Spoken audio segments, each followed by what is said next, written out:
ꯇꯥꯕꯤꯔꯤꯕ ꯑꯃꯗꯤ ꯃꯤꯠꯌꯦꯡ ꯇꯥꯕꯤꯔꯤꯕꯁꯤꯡꯕꯨ ꯑꯀꯣꯡ ꯆꯥꯟꯕ ꯊꯣꯛꯆꯣꯝꯅ ꯏꯀꯥꯏ ꯈꯨꯝꯅꯖꯔꯤ ꯉꯁꯤ ꯑꯃꯨꯛ ꯄꯨꯖꯔꯛꯂꯤꯕ ꯐꯤꯂꯝ ꯒꯣdzilla vs ꯀꯣꯡ ꯐꯤꯂꯝ ꯑꯁꯤ 31 ꯃꯥꯔꯆ 2021ꯗ ꯔꯤꯂꯤꯖ ꯇꯧꯈꯤꯕ ꯁꯥꯏꯟꯁ ꯐꯤꯛꯁꯟ ꯑꯦꯛꯁꯟ ꯐꯤꯂꯝ ꯑꯃꯅꯤ ꯐꯤꯂꯝ ꯑꯁꯤꯒꯤ ꯑꯍꯧꯕ ꯁꯤꯟꯗ ꯉꯁꯤꯗꯒꯤ ꯆꯍꯤ 5ꯒꯤ ꯃꯃꯥꯡꯗ ꯒꯣdzilla ꯑꯃꯗꯤ ꯀꯣꯡ ꯌꯥꯝꯅ ꯁꯥꯊꯤꯅ ꯈꯠꯅꯗꯨꯅ ꯒꯣdzillꯥꯅ ꯀꯣꯡꯕꯨ ꯃꯥꯏꯊꯤꯕ ꯄꯤꯔꯝꯂꯒ ꯁꯃꯨꯗ꯭ꯔꯒꯤ ꯑꯔꯨꯕꯗ ꯆꯣꯡꯊꯈꯤꯕꯅꯤ ꯃꯇꯝ ꯑꯗꯨꯗꯒꯤ ꯀꯅꯥ ꯑꯃꯠꯇꯅ ꯈꯪꯅꯈꯤꯗ꯭ꯔꯦ ꯑꯃꯁꯨꯡ ꯎꯈꯤꯗ꯭ꯔꯦ ꯑꯁꯨꯝꯅ ꯃꯊꯪꯒꯤ ꯁꯤꯟꯗ ꯆꯍꯤ 5ꯒꯤ ꯃꯇꯨꯡꯒꯤ ꯁꯤꯟ ꯎꯠꯂꯛꯏ ꯁꯤꯟ ꯑꯗꯨꯗ ꯑꯥꯏꯂꯦꯟ ꯑꯃ ꯎꯠꯂꯝꯃꯤ ꯍꯥꯏꯔꯤꯕ ꯑꯥꯏꯂꯦꯟ ꯑꯁꯤ ꯀꯣꯡꯒꯤ ꯂꯩꯐꯝ ꯑꯣꯏꯔꯝꯃꯤ ꯀꯣꯡ ꯑꯁꯤ ꯍꯥꯟꯅꯗꯒꯤ ꯆꯥꯎꯕ ꯌꯥꯝꯅ ꯍꯦꯜꯂꯝꯂꯦ ꯀꯣꯡꯅ ꯇꯨꯝꯂꯝꯕꯗꯒꯤ ꯍꯧꯒꯠꯂꯛꯇꯨꯅ 이싱ꯗ ꯁꯥꯟꯅꯔꯝꯃꯤ ꯑꯁꯨꯝꯅ ꯃꯐꯝ ꯑꯗꯨꯗ ꯅꯨꯄꯤ ꯃꯆꯥ ꯑꯃꯁꯨ ꯂꯩꯔꯝꯃꯤ ꯍꯥꯏꯔꯤꯕ ꯅꯨꯄꯤ ꯃꯆꯥ ꯑꯁꯤ ꯀꯣꯡꯅ ꯌꯥꯝꯅ ꯅꯨꯡꯁꯤꯅ ꯈꯜꯂꯝꯃꯤ ꯀꯣꯡ ꯑꯃꯗꯤ ꯅꯨꯄꯤ ꯃꯆꯥ ꯑꯗꯨ ꯌꯥꯝꯅ ꯂꯨꯅ ꯇꯤꯟꯅꯔꯝꯃꯤ ꯅꯨꯄꯤ ꯃꯆꯥ ꯑꯗꯨꯅ ꯍꯥꯏꯕ ꯈꯨꯗꯤꯡꯃꯛ ꯀꯣꯡꯅ ꯌꯥꯔꯝꯃꯤ ꯑꯗꯨꯕꯨ ꯅꯨꯄꯤ ꯃꯆꯥ ꯑꯁꯤ ꯃꯔꯣꯜ ꯊꯣꯛꯇꯦ ꯑꯃꯁꯨꯡ ꯃꯅꯥꯁꯨ ꯇꯥꯔꯝꯗꯦ ꯀꯣꯡ ꯑꯗꯣ ꯈꯣꯏꯔꯥꯡ ꯈꯣꯏꯁꯥꯎꯅꯔꯝꯃꯤ ꯑꯗꯨꯒ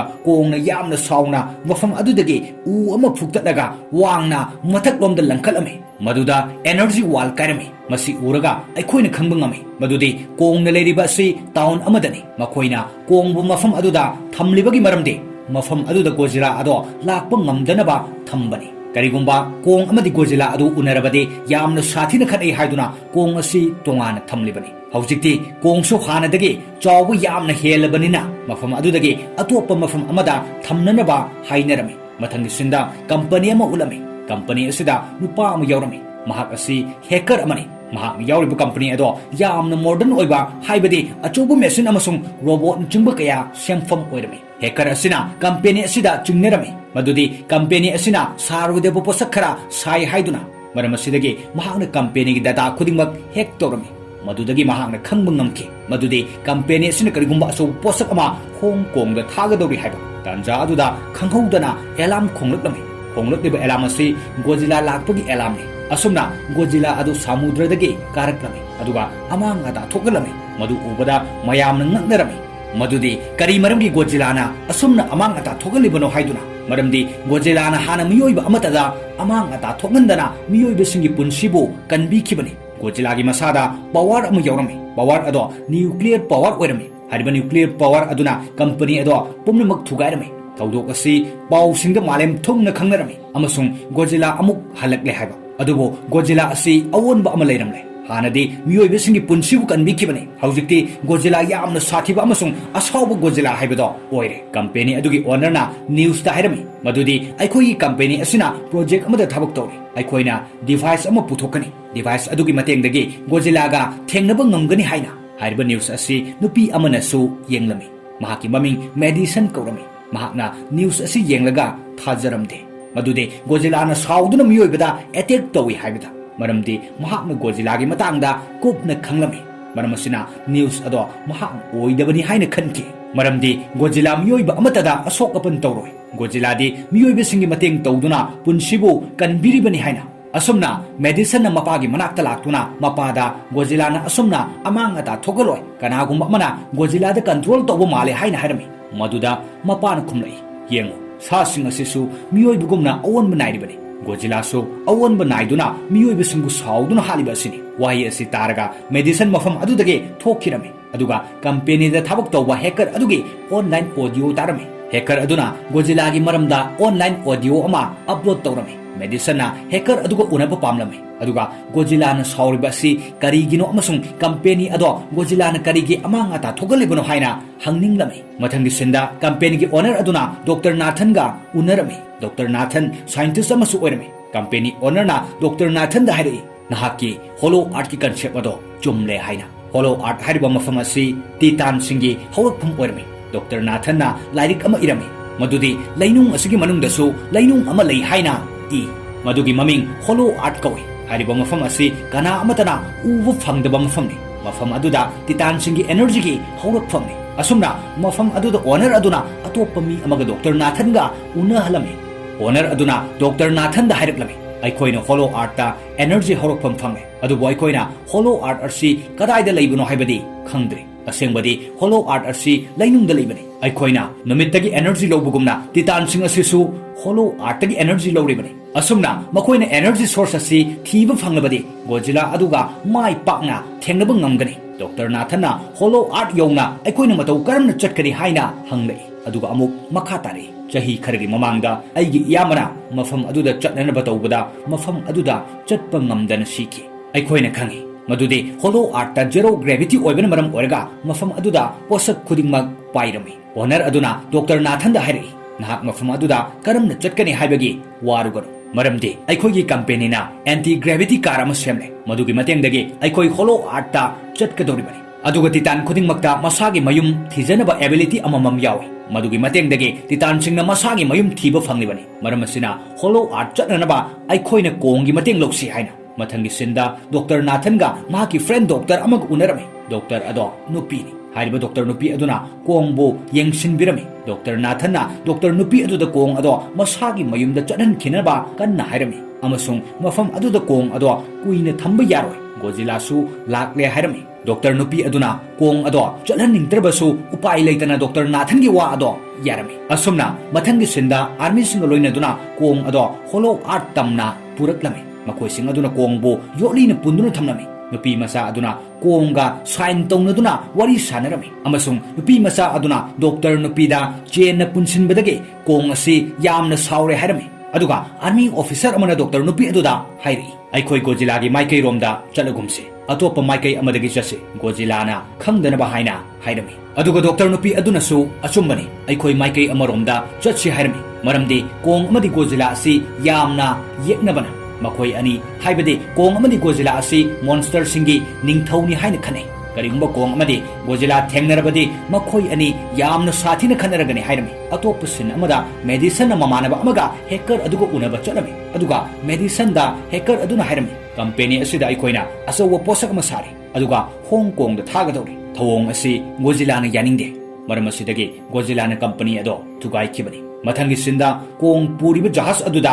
alarm khonglakami maduda nupi masa aduna Dr. Nupi aduda Godzilla lakle hairaknami Dr. Nathan na Godzilla laklabanina aikoi kong asi thadoklasi haina hairami maramdi kong aduna Godzilla ga khatnaduna makhoi gi thawai hingnanaba haiduna asumna Godzilla ado thoglakladuna jahas ama thugairami aduga makhoi tamna laklami kong na Godzilla lakle khangbadagi yamna kanna lawruklami adubu kong chena punsileba ado adumak thadoktana thamlami army sing aduna Godzilla aduda bomb amade missile kaya kapsil aduna attack tormi adubo Godzilla aduda karisu asokpa leramde asumna army sing adugi plane da attack tawduna bokhairami Godzilla amadi kong yauriba jahas adu tamna laklami aduga jahas sing adu thugairamlaga kong tongliba jahas ado mathak makha ontoklami maduda yauriba mi sing ado isingda luklami asumna makhoina kong du pulamba chen ado thadoklami maramde kong aduna Godzilla aduga khanaduna makhoi sing ado kanbina ba haiduna asumna Godzilla amadi kong yamna sathina phunarami aduga Godzilla na kong ado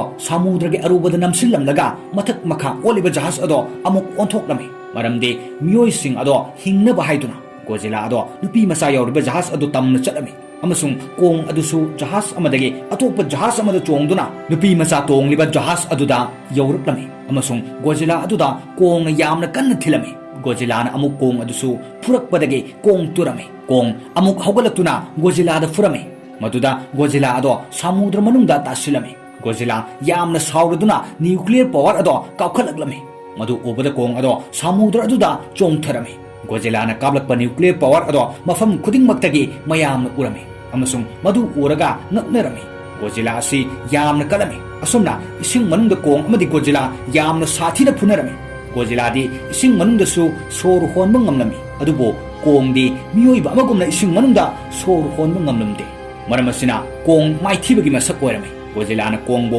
hatnanaba haiduna samudragi arubada putharami Dr. Nupi aduna kong adugi mateng pangbidrabadi Godzilla na hatkragani haina hairami asumna makhoina samudra manungda missile mayam ama kapthaduna pokhai halami maram asidagi kong ado samudra manungdagi faugalakami Dr. Nathan na hairi machine amadi engine pumnamak loina muthalo maramdi Godzilla na aikoi loina sikhre amadi maithikre haina khananaba asumna makhoina pumnamak muthalami aduga Godzilla na kongda yamna sauna yenglamlaga mafam adudagi chatkirami Dr. Nupi aduna hairi karigumba aikoina amuk hana engine thaduna chatlabadi Godzilla na khanglaktuna attack tawrakani aikoi karamna tawgani amasung aikoina karamna kong asi pugani Dr. Nathan na amuk makha tare aikoi kong asi mathakta oina pukrasi atopa sin amada medicine na mahaki mamanaba singa company da changlakami aduga yenglami ꯃꯗꯨꯗꯤ ꯃꯐꯝ ꯑꯗꯨꯗ ꯁꯥꯔꯤꯕ ꯑꯗꯣ ꯀꯔꯤꯅꯣ ꯑꯃꯁꯨꯡ Godzilla ꯑꯁꯤꯅ ꯁꯥꯎꯔꯤꯕ ꯑꯁꯤ ꯀꯔꯤꯒꯤꯅꯣ ꯍꯥꯏꯅ ꯃꯇꯝ ꯑꯗꯨꯗ ꯃꯈꯣꯏꯅ ꯑꯆꯧꯕ ꯁꯥꯒꯤ ꯃꯔꯨꯝ ꯑꯃ